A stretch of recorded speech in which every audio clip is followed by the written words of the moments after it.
Good afternoon, everyone. I am Father Joe Linga, and I have the privilege of serving as the rector of the Jesuit community here at Georgetown. And it is my true honor and pleasure to welcome you all to our home, and most especially to welcome and congratulate and extend best wishes to Artemis. It's a blessing to have you in our home as well as your family. And I haven't had the pleasure, but I understand your granddaughter is here. You will hear her in a minute. So that's a special blessing for us. Thank you. Again, welcome to our home, and it's really a pleasure to have you all here. And to kick off our program this afternoon, it's my pleasure also to introduce our provost, Dr. Robert Groves. Welcome.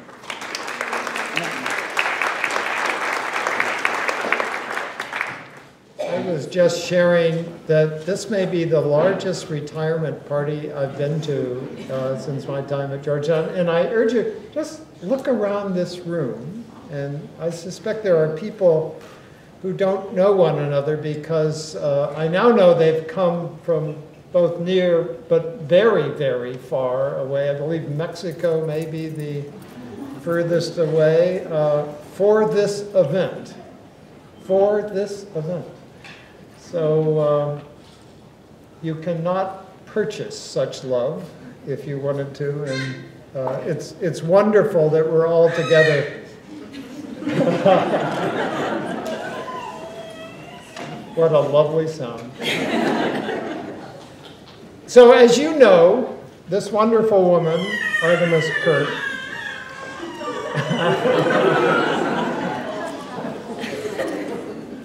began her career as university librarian in 2001.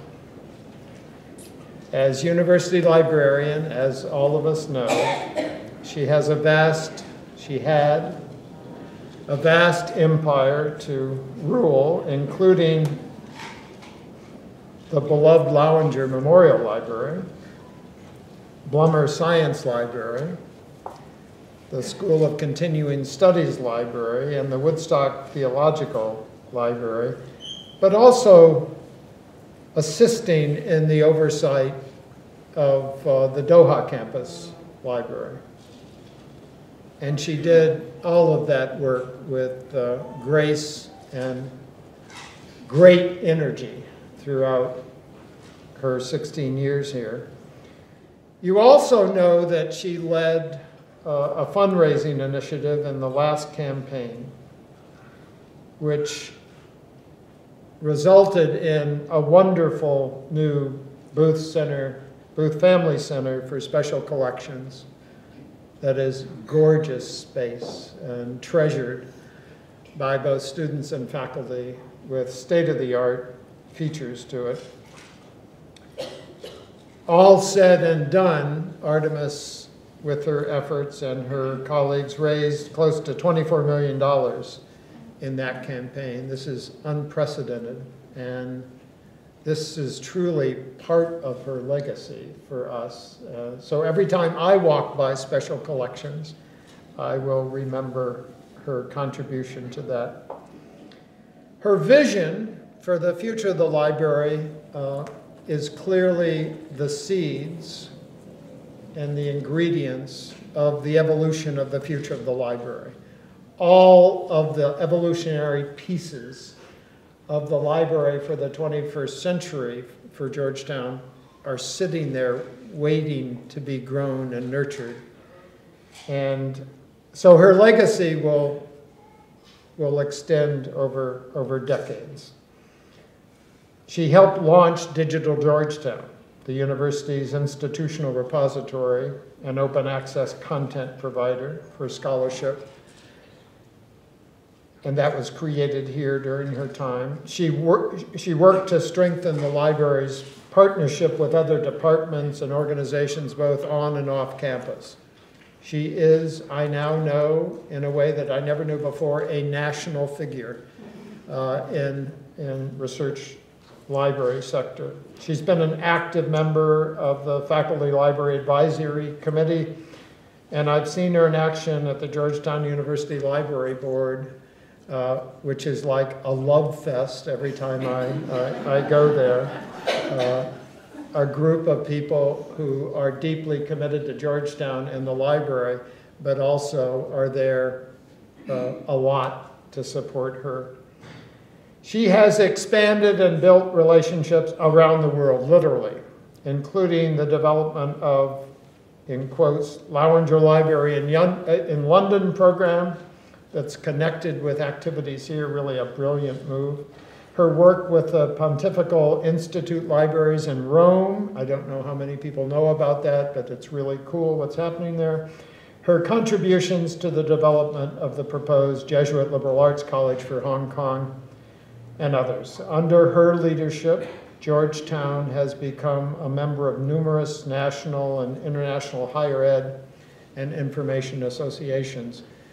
She is really the image of Georgetown in so many different sectors, and my hunch is that's why we're all here. We each have a bit of the perspective on her contributions to this institution and the world.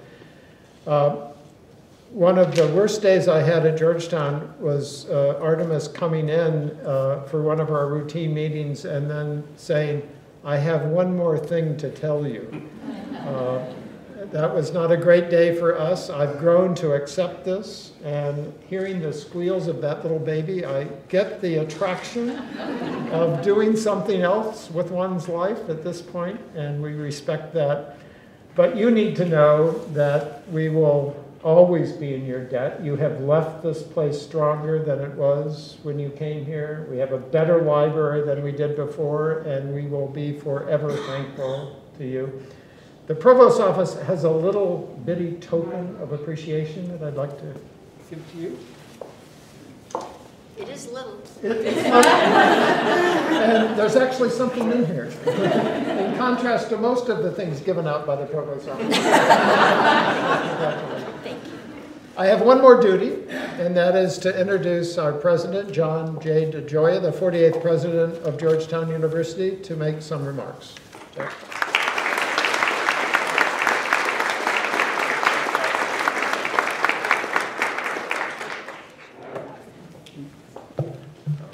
Thank you very much, Bob, and thanks everyone for being here. This is what love looks like. Well, it's a pleasure to be with all of you as we come together in celebration of Artemis's 16 years of extraordinary leadership in our community. And I want to take this moment to thank all of you who have gathered here and express especially our appreciation to Peggy Fry for her service as interim university librarian as we engage in our search to fill Artemis's position. I also would like to express our appreciation to Artemis's husband, John, who's been a fixture at so many of our events over the course of these years. And it's one more wonderful opportunity to be together with you, and also to acknowledge your daughter, Athena, your son, Kimon, who preceded you here. And Kimon, you don't know this, but your mom gave me your earliest CD about the time we started together in our work. And so we've played you many, many times as my son was growing up. So on many occasions, we've come together to reflect on our mission as an institution of higher learning and the enduring elements that characterize our academic community. Three commitments that we have discussed in many different settings over the years: our commitment to the formation of young people, to the inquiry, the scholarship and research of our faculty, our contributions as a university community to the common good of the communities in which we are privileged to participate. These three elements are interlocking, they're mutually reinforcing. We're at our best when we can realize their shared impact on the lives of the members of our community. And there are few individuals more dedicated to bringing together knowledge, inquiry, and service than Artemis, and few places that provide a stronger setting to engage in this work than our library. As Artemis shared with our community some years ago during an interview she gave for the Hoya's 225 Faces project, she said, quote, "Libraries help transform how the university, how the faculty, and how the students of the university can change their teaching, learning, and research. based on what it is that we have, who we are with our expertise, and what kinds of spaces and services we can offer. The library really is a transformational element for the universe, for everything and everybody. Close quote. Well, this is the work of our libraries, of our library, to transform. And they impact each of these three elements: formation, inquiry, and common good, helping us comprehend, teach, and share knowledge with the world around us. Our libraries bring the past to life and help us understand our futures. They affect the ways we engage in research and scholarship and how we think about the world around us. To lead such an institution requires an extraordinary vision and determination, and no one has exemplified these qualities more than Artemis. In so many countless ways, from Midnight Mug to Club Loud, from Gillardin to, as Bob described, the Booth Special Collections Center, to her work with the WRC and with colleagues across our nation, across our world, and helping us understand both the role that the library can play, but in particular how Georgetown's libraries can be transformational in our work and in the work of those communities that we're privileged to touch. So Artemis, it's such an honor to be able to celebrate you, and I too have a small token of appreciation for all that you've done. And what I'd like to do is present you with this special gift, which is right here to my left. I'll show it off in a second. It's a framed copy of the Rules for Student Use of Riggs Library, circa 1893.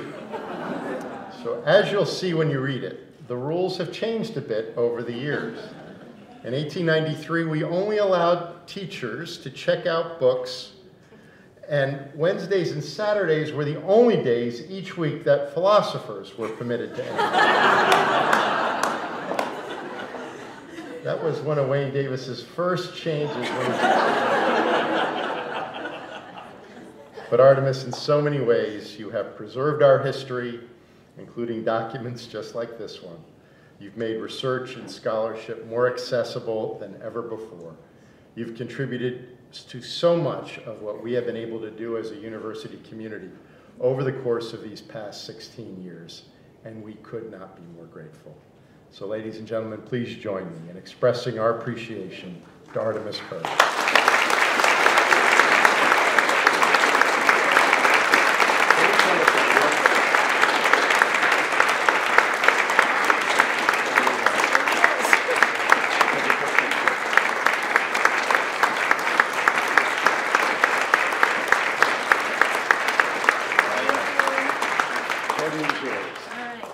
Thank you.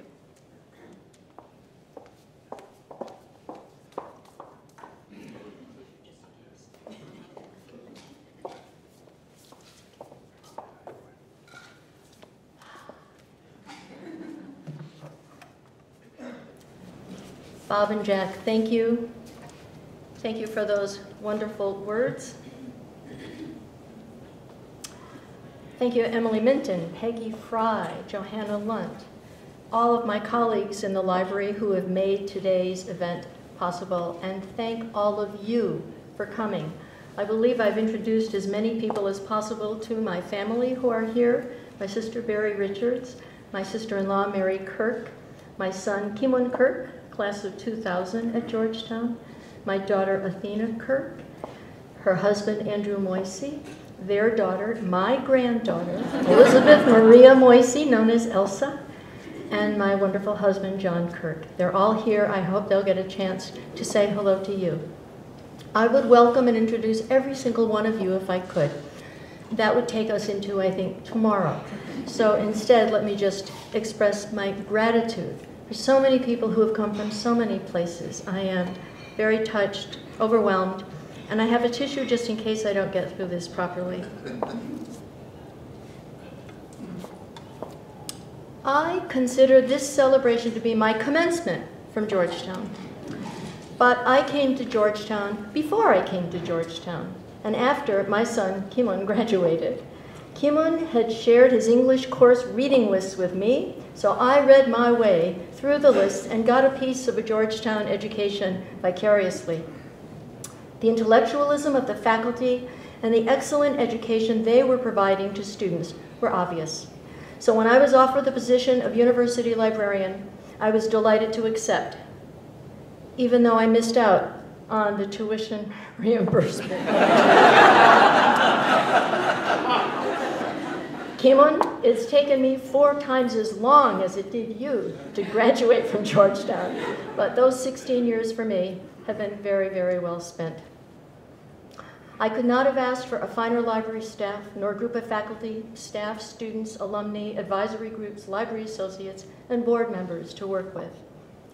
You all have motivated and inspired me, and your standards of excellence helped me raise my own. Georgetown University is very fortunate to have these outstanding individuals in its employ.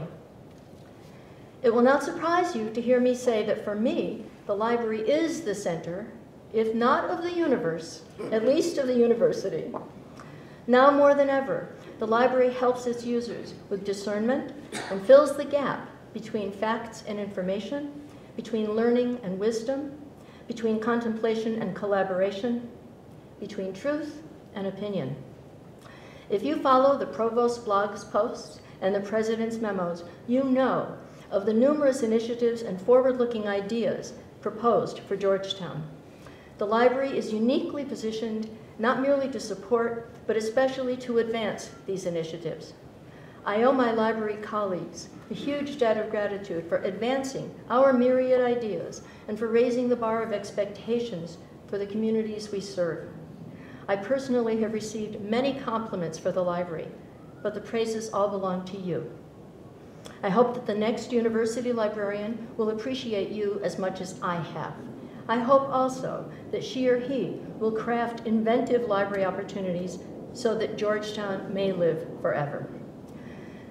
You might have wondered why I asked for this party to be held here in the Wolfington Hall Jesuit residence rather than in the library. There are many reasons, but 2 main ones. First, I believe that many of the values of the Society of Jesus are also those of the library. Both seek to educate, to pursue truth, to examine all aspects of an issue, to treat people equitably and justly, to encourage civil discourse, and to expect honesty and integrity in all our interactions. The second reason we're here in this is the Jesuit community itself. From my first Jesuit friend at Georgetown, the then Woodstock librarian, Father Joseph Thailinda, to my long-standing dear friend, Father Francis Schemmel, chaplain to the staff, as well as to all of the wonderful members of the Jesuit community here, with whom I've had the privilege to know and work over these years. This Jesuit community has ennobled my thinking, expanded my consciousness, and educated me in social, philosophical, and theological issues. They have influenced me and enhanced my service, as they have of all of us at Georgetown, whether we are persons of any faith or of no faith. Beyond all that, they have made us welcome in this their home during the many times we've been able to visit here. So I want to thank Father Lingen and the entire Jesuit community for everything and for welcoming us here today. Retirement brings with it the bittersweet realization that I won't be interacting with all of you on a daily basis any longer.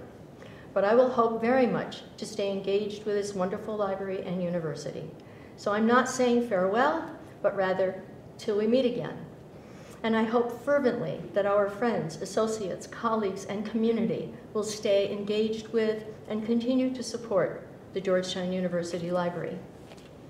I close with the words of commencement from Guillaume de Machaut's 14th century musical canon, and I'll read it to you in French so you know I'm bilingual. Ma fin est mon commencement, et mon commencement est ma fin. My end is my beginning, and my beginning is my end. So let me end my comments, and let's recommence the party. Thank you all. more than I can say.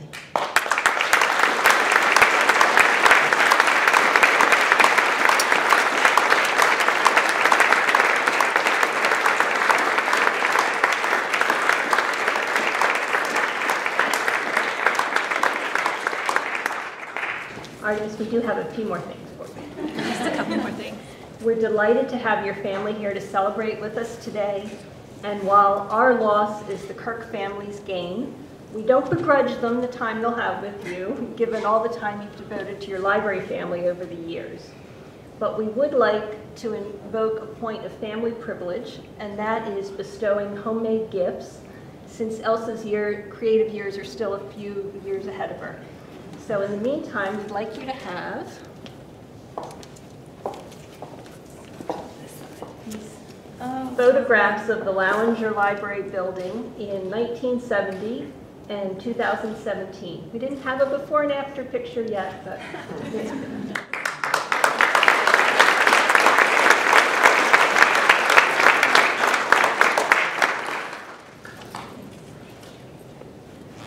and if you can't open that, I'll tell you what that is.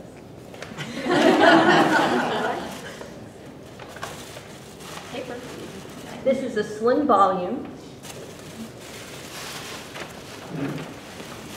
of tributes from the library staff, which was made by hand and bound in the Maker Hub. So, Thank you. there are a few more members of your extended family here today, and they have a very special gift to share with you, the Georgetown Chimes.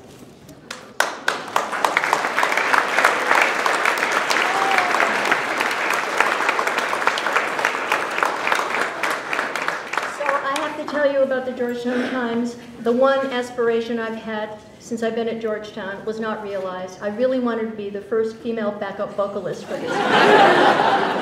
I'm delighted that you're here, and the Georgetown Chimes are so special to the Lowinger Library, as I think you all know. Thank you.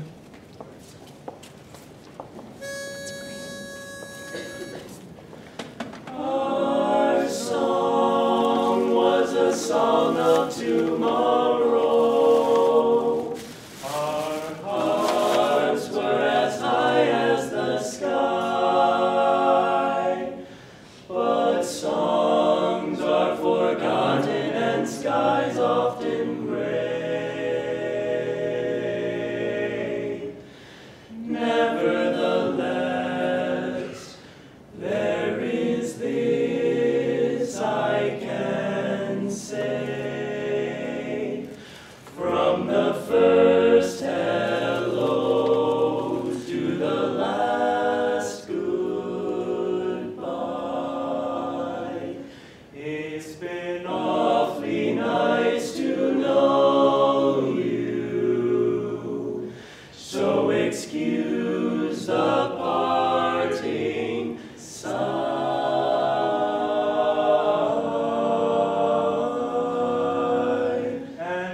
Artemis has meant so much to our group, not only the actives of the Chimes throughout the years, but to our large alumni association as well. Every time anyone with one of these ties on sees Artemis walk into the room, our faces light up, and we see Artemis as well. We know this is goodbye forever.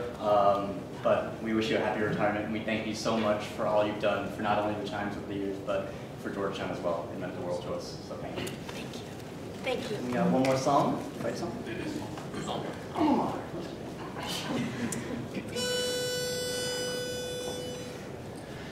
Hail, O Georgetown, alma mater, swift Potomac's lovely daughter, ever watching by the waters smiles on us today. Now her children gather round her, lo, with garlands they have crowned her. Reverend hands and found and wound her with the blue and gray. Wave her colors ever, furl her standard never, but raise it high and proudly cry, may Georgetown live forever. Where Potomac's tide is streaming, from her spires and steeples beaming, see the grand old banner gleaming, Georgetown's blue and gray.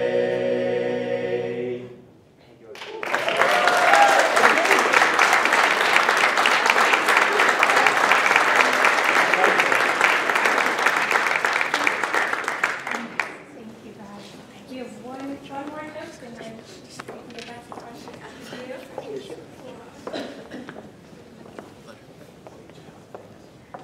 Hello, let me put this down. My friend here is Mike Heffernan, and I'm Tony Curbs, and we're on the library board, and we've been asked to say a couple words and to propose a toast. Do you still have time for this? I'm retired, yeah. I'm so glad to see that all these smart people out here are using notes today. But this is pretty personal to me when I've been thinking about this, and so I want to say a couple things. I'll make sure I say them the right way. First of all, I was really lucky enough to be on the search committee when we were looking for a new librarian, and when we found Artemis. And I think I was one of 3 or 4 members of the library board who were honored to be on that committee, and search committee. And so I remember a lot about that, and I remember a lot about the process and how we got to bringing you on board. And you know, there were so many things, there were so many aspects of this, but you know, the things I remember were your communication skills, your engaging presence, and particularly the really, I guess, clarity of thought that you had as you were speaking to us. I could go watch your brain working, and then the last thing was this sort of a sense of inclusiveness. And I remember one of the search committee people said that she could sell ice to the Eskimos, or something to that effect. But that was a thing we sensed, that this was a person who, when you were listening to her and engaging in conversation, no matter who you were in the room, you felt valued and you felt included. And that made a big impact. The other thing about her was she, you know, everyone has vision. I have vision, it's pretty bad nowadays. But when you get to that part of the interview process where you're talking about vision, and I know it sounds very tired, and the questions certainly are tired, but Artemis was pretty stellar in that performance. She was very, very specific, and very, very clear about what she wanted to say, and a big part of that was what she wanted to say about the challenges that any university library was going to face from this time going forward. Obviously, us also. And it was really notably prescient because of what I know today. And I remember distinctly she had this very, very high regard for the place that technology was going to play in the university library. And she talked a lot about technology, talked about distance learning, and she praised the emergence of the digital platform, which any smart university now is, is the centerpiece of what they're doing inside the library. But was worried about, well, on one hand, it gave great access to more and more users. On the other hand, she was concerned and almost warning us that she could see a monopoly-like concentration of digital licensing coming, and the result was it would be driving up some of the costs of accessing that information. And to most of us, that was not things we were thinking about. And she got us to think about it. One of the other things she was very, very focused on talking about, the challenges, is she said, facing up to the budget. That's one of the biggest jobs that I have and the biggest job I'll have at Georgetown. And I'm paraphrasing this a little bit, but she said, month to month and year to year, we need to be providing compelling evidence to the university at large, to the board, of the value of the library's work. And I remember her saying, and we do this despite the fact that there are reams and reams of continuing information, continuing to prove the connection between student GPA on averages and the use of the library materials. And that really stuck with me. And so I think that I'm grateful about a lot of things when I think about you, Artemis. First of all, I'm grateful to have served with a person who was so open and available to not just board members, but to friends, to the Chimes, to everyone who ever sought your guidance, your help, wanted to run something by you, and you would stop everything. And gave you, that access was quite impressive, and I'm so appreciative. And of course, I'm appreciative of your friendship. And so this kind of brings me to this amazing relationship that she had with the Chimes, and I think it was just alluded to for a second by a friend of mine who was up here. But every Chime that has come into the university since she was a librarian, and just about every other Chime along the way, all the alums like myself, have gotten to know and can say that they know Artemis Kirk better than anyone else on this campus. And you've just been amazing the way you've embraced that group of people and encouraged the young Chimes and supported them. And last night I opened up my email box. This was a little bit late in the evening. Kathy and I just had a great dinner and had a little bit to drink.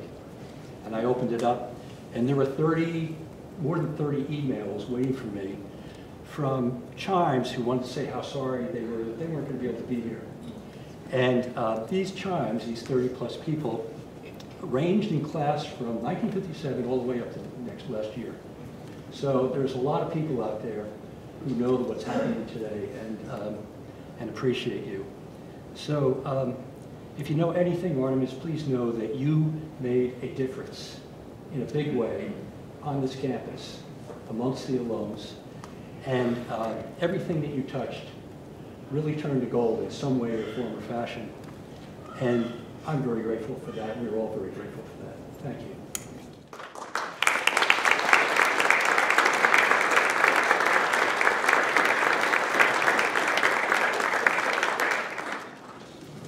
So we did have time for that, Tony, and I will admit I wanted to be a Chime too. I should have stood up in the students of 1979. I have few regrets. That's one of them. And I will say, it is only appropriate that we are here in the Jesuit residence because I should have brought a tissue.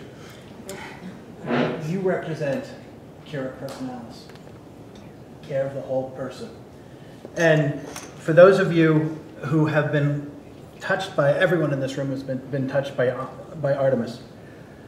We've been blessed by her gracious personality, her endearing charm, her tireless leadership, her passion, and her compassion. And if you've been very lucky, you've actually had a homemade cake from Artemis. She's bilingual and is a baker and a chef. So, but Artemis has left us not only a legacy to be proud of here at the university and far outside the walls of the physical library across the community, but one that we can build on. So please, let's raise our glasses to the consummate university librarian, our beloved friend, and truly, as the Jesuits would say, a woman for others, Artemis Kirk.